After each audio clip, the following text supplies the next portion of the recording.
The room was white. Not white the way rooms are white, not the off-white of hospital walls or the cold fluorescent white of interrogation suites. This was the white of a space that had never decided to be anything else. Floor, ceiling, walls, all of it the same seamless non-color, curving into each other at the edges, so that the corners weren't really corners at all. Sergeant Mara Voss had been in a lot of bad places. She catalogued them sometimes when she couldn't sleep, arranged them by their particular quality of wrongness. The crater outside Ghazni, the container ship off Hormuz, the field hospital tent at Kessler Ridge, where they ran out of O-negative and had to make decisions she still hadn't told anyone about. Those places had smells. They had sounds. They had the specific weight of air that has witnessed things.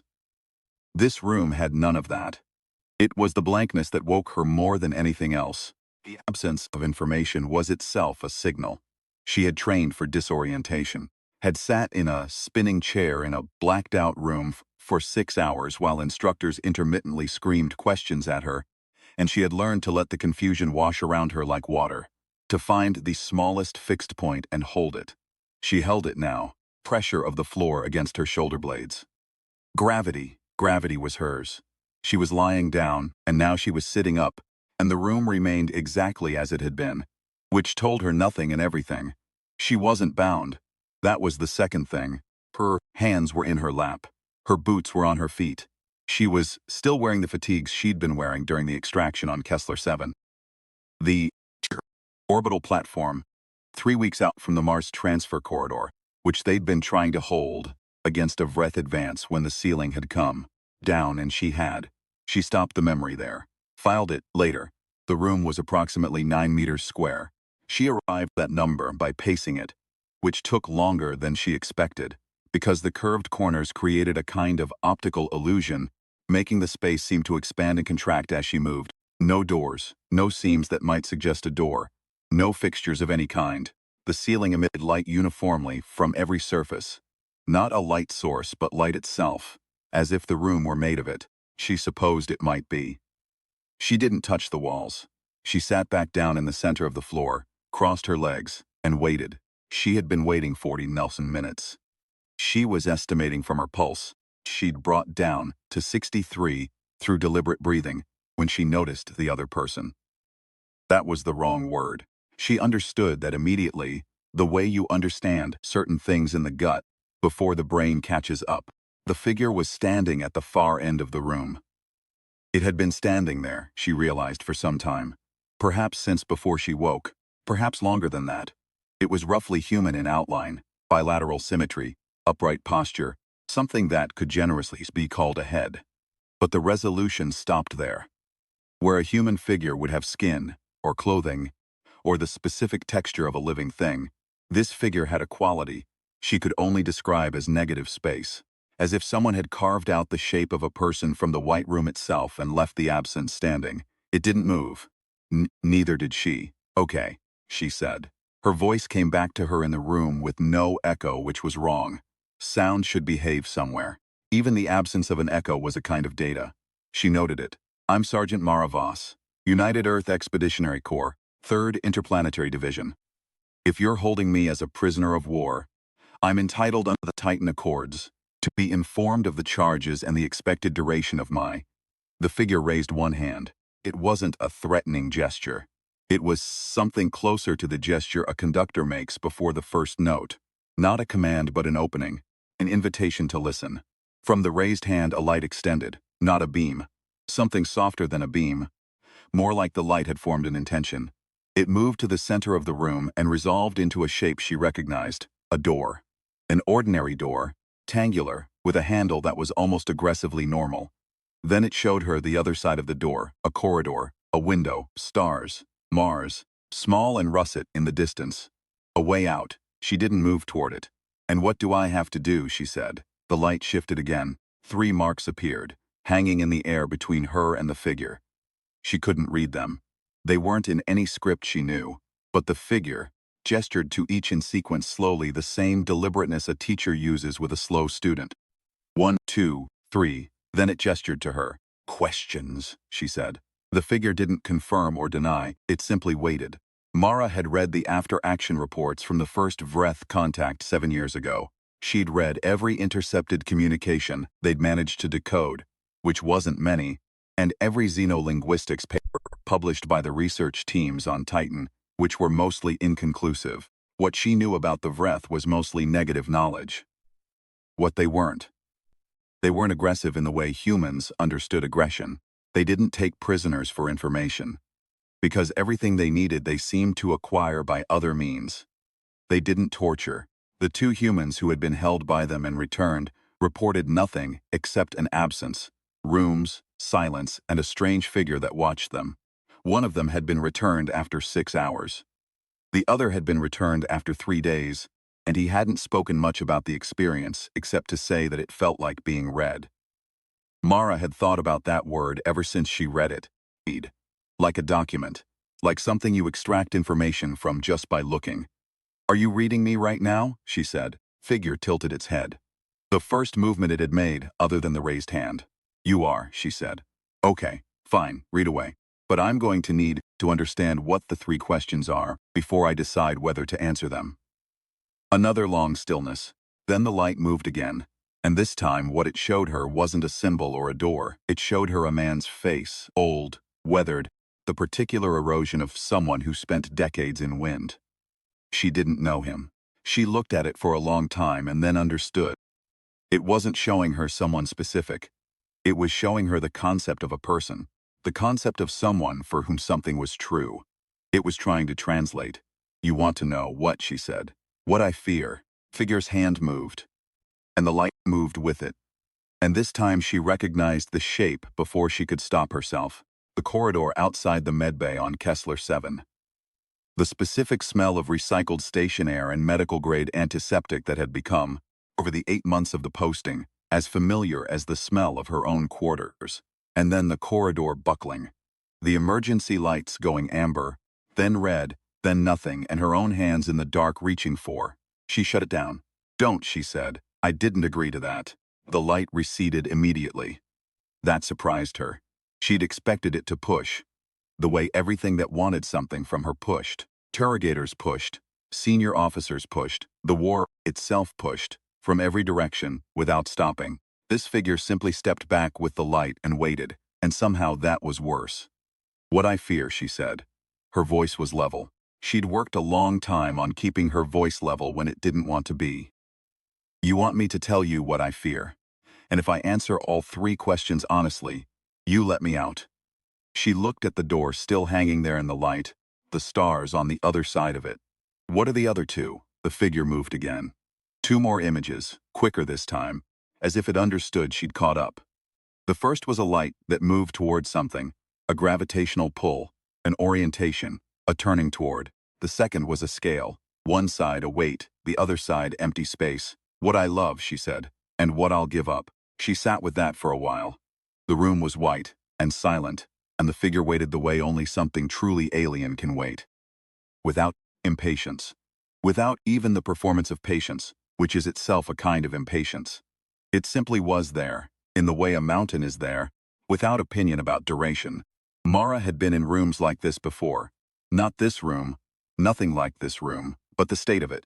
The state of being a problem that someone needed solved, that required something from her specifically. Learned that the first move in those situations was always to understand the rules completely before committing to any of them. Not because she intended to cheat. She had a specific and privately held code about cheating that she'd constructed over many years and did not discuss. But because the rules of a thing told you what the thing actually was, underneath whatever it presented. "Let me think about this," she said. Not to buy time, she genuinely needed to think. What she feared, she could answer that honestly. She feared that Corporal Anders Rowe, age 22, had died in the corridor outside the medbay on Kessler 7 because she had made a specific tactical decision 4 minutes before the breach, and that decision was wrong. And she had known, when she made it, that it was probably wrong, and she'd made it anyway. She feared that the difference between a sergeant who makes the hard call and a sergeant who gets her people killed was nothing except outcome. She feared that she was not, in the end, particularly brave. that she had simply been, over the course of her career, lucky enough that her fear never showed in any way that could be counted. She feared, specifically and concretely, that she would die in this room, and that her mother would receive the notification, and that her mother would sit with it alone for a long time before she called anyone, because her mother always sat with things alone first. She could say all of that. She was surprised to discover, sitting on the featureless white floor, with a figure that was made of absence watching her, that she could say all of it. There was something in the room, the light, maybe, or the quality of the silence, that made pretense feel not exactly impossible but simply pointless, like trying to run underwater. What she loved, that was harder, not because she didn't know but because the list was long, and most of it was ordinary. She loved coffee made badly in a tin percolator. She loved the moment in a night sky when your eyes adjusted enough to see the second layer of stars behind the first layer. She loved her bunkmate Sergeant Diaz's specific laugh, which was half swallowed and came out as a sort of compressed explosion. She loved competence in anyone, regardless of field. She had wept unself-consciously at a documentary about a particularly gifted glassblower. She loved the core with the specific, complicated love you have for something that has asked a great deal of you and given a great deal back and never stopped asking. She loved life, she thought. She loved the quality of being alive on a Tuesday. She loved that there were still, after everything, things she hadn't seen. What she would sacrifice? That was the question she didn't know how to answer honestly. Because she didn't know yet. She'd thought she knew. She'd thought, for years, that she knew the contours of her own capacity for sacrifice, had tested them in training, had tested them in the field. Kessler 7 had introduced a variable she hadn't had before, the possibility that she'd sacrifice the wrong thing, that the thing she gave up might not be hers to give. She looked at the figure. "Okay," she said. "Here's what I want you to understand before I answer. I know you have something that works like leverage. You've got the door. You've got, presumably, some ability to keep me here. And you've got whatever it is you're learning by reading me right now, which I assume has some value to you or you wouldn't be doing it. I acknowledge the leverage. I'm not going to pretend it isn't there." She paused. "But I'm also not going to answer these questions because of the leverage. I'm going to answer them because I think they're real questions. And real questions deserve real answers, so." She took a breath. "What do I fear?" She told it about Anders Rowe. Not the abstract fear, the specific one. She told it about the 4 minutes before the breach, about the decision she'd made to pull the fire team back from Section C in order to reinforce Section A, which was tactically correct given the information available and which had the downstream consequence of leaving Section C with 2 people instead of 4 when the wall came down. She told it about the sound of the station decompressing. She told it about finding him afterward, about his face was very young and very still. She told it that she had written his family a letter that she had rewritten 11 times, and that none of the versions was adequate, and that she'd sent the 4th one, because at some point, you had to send something. She told it that she feared the version of herself who would stop feeling that, who would learn to metabolize it so efficiently that it stopped costing anything. She said, "I don't want to become someone for whom this is acceptable. I'm afraid I already am." The figure was very still. "What do I love?" she said, and she gave it the list, the whole list, without editing it for dignity. "The percolator coffee and the second layer of stars and Diaz's laugh," she said. "I love the people who choose to stand next to the hard thing instead of behind it. I love that my species looked out at the universe and decided we were going. I love that we were wrong about so many things and kept going anyway. I love that there are Vreth, honestly, or whatever you call yourselves. I love that we are not alone. Even here in this room, which is the strangest room I've ever been in, I love that you exist. I love that the universe is stranger than I have the capacity to imagine it." The light in the room changed. She couldn't describe how. It was the same light, the same source. It was different in the way music is different when the key shifts. The figure moved, not toward her, but differently, in a way she could only describe as a kind of orientation, the way a plant orients to sun without moving. "And what will I sacrifice?" she said. She was quiet for a long moment. "I used to think the honest answer was anything. that I was the kind of person who would give up anything if the situation required it. I thought that made me good at what I do. She looked at her hands, which were clasped in her lap, and which looked very ordinary against the white floor. But I think that was a story. I told myself I'd sacrifice anything, because I thought that meant I was committed.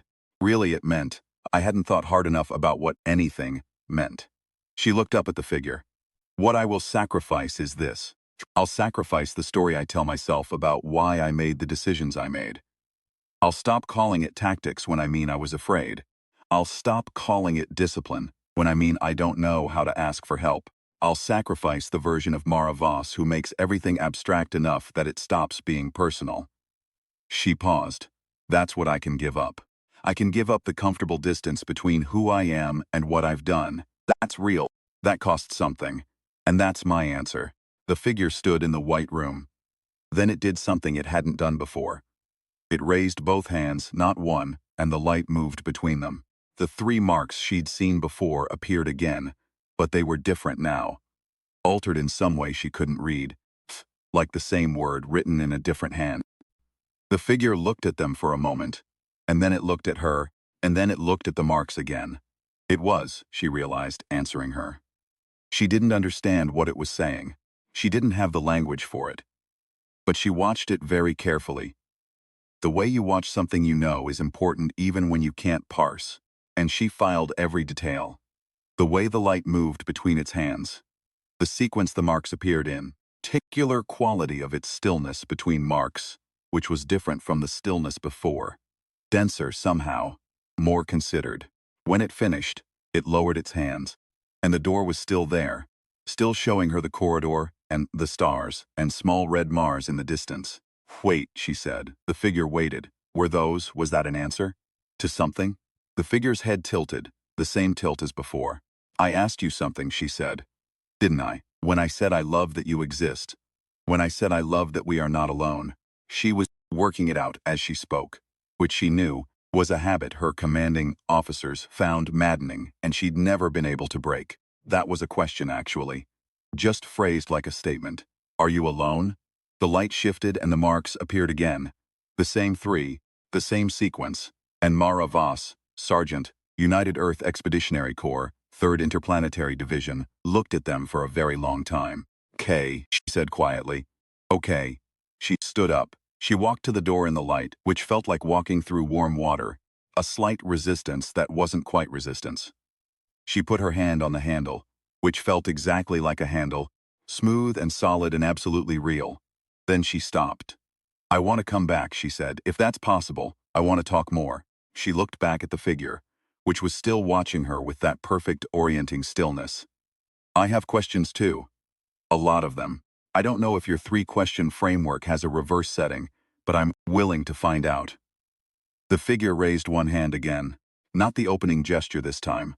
Something smaller, more personal. She went through the door. Corridor smelled like recycled air and antiseptic and, very faintly, like the coffee from the officers' mess 3 decks up. The emergency lights were amber. The station was damaged but intact. Somewhere ahead, she could hear the sound of her own people, voices, the clatter of equipment, the specific organized chaos of soldiers doing their jobs.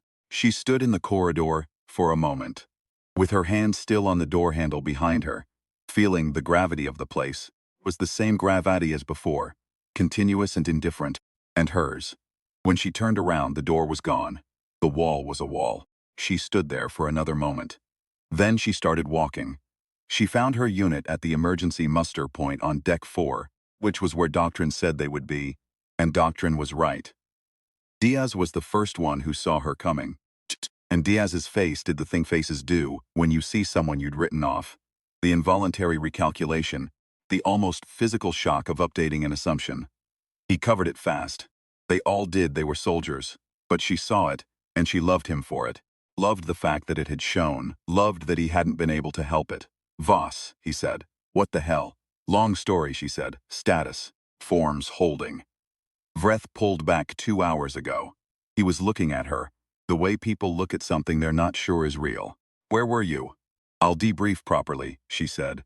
"I need to talk to the xenolinguistics team, whoever we have on board. We've got Chen." She's good.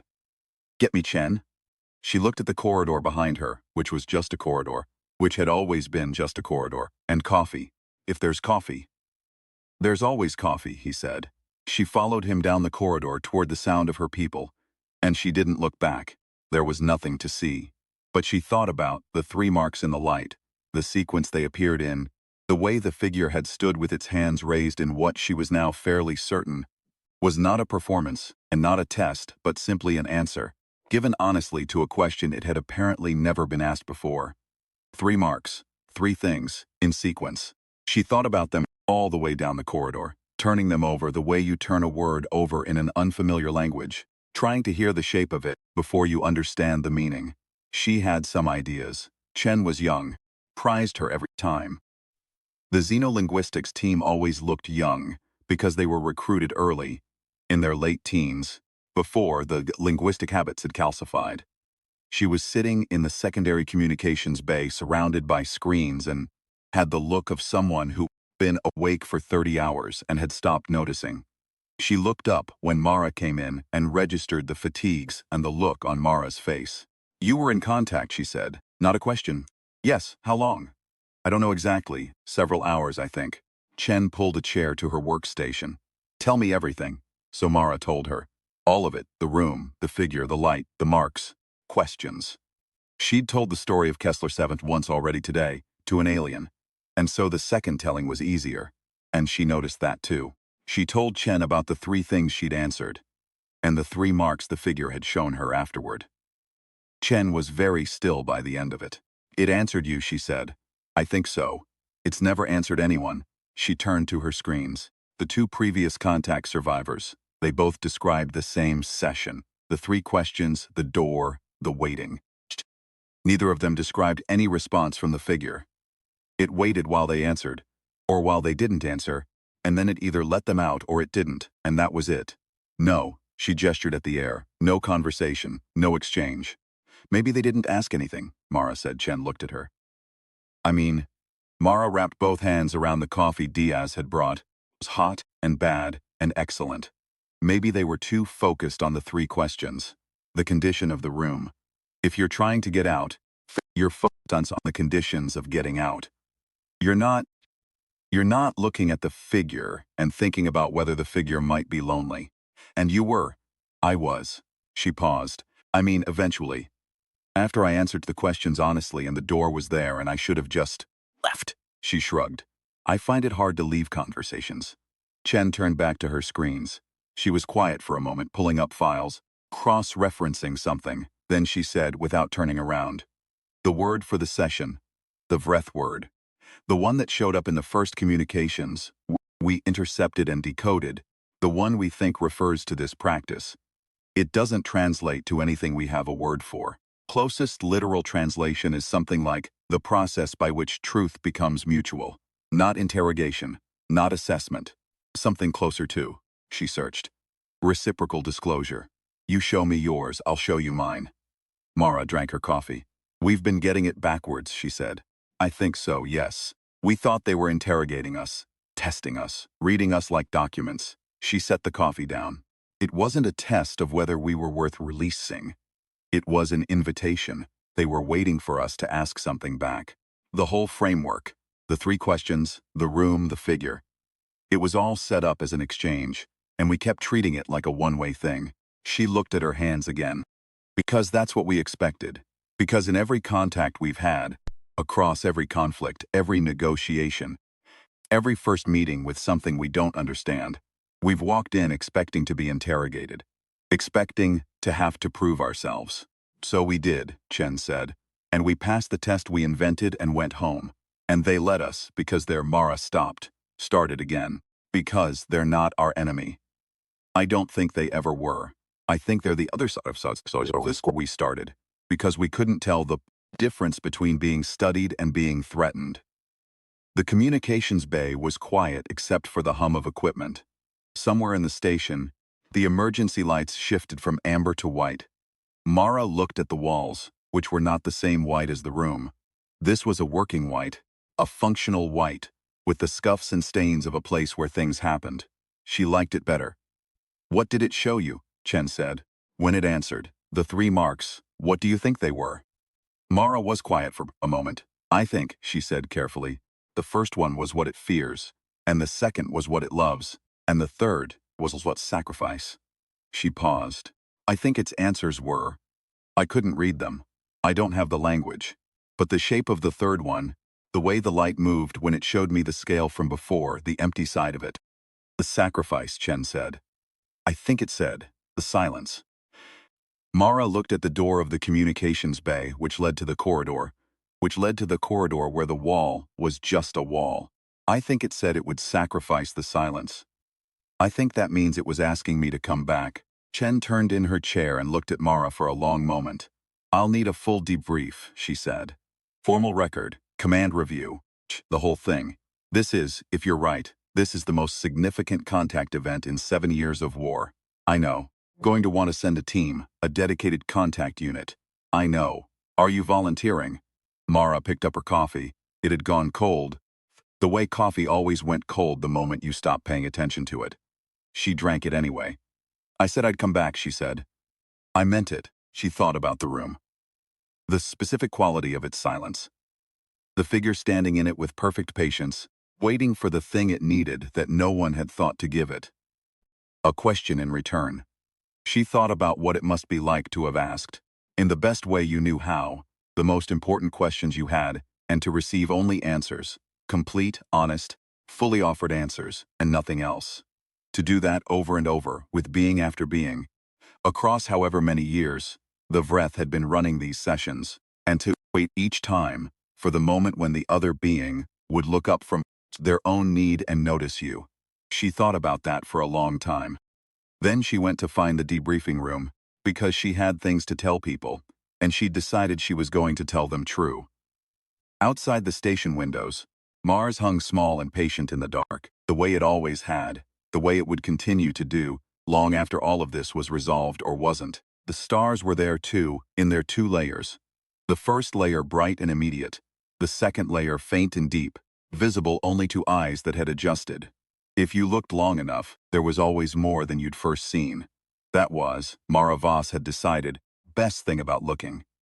She'd always been able to look long enough.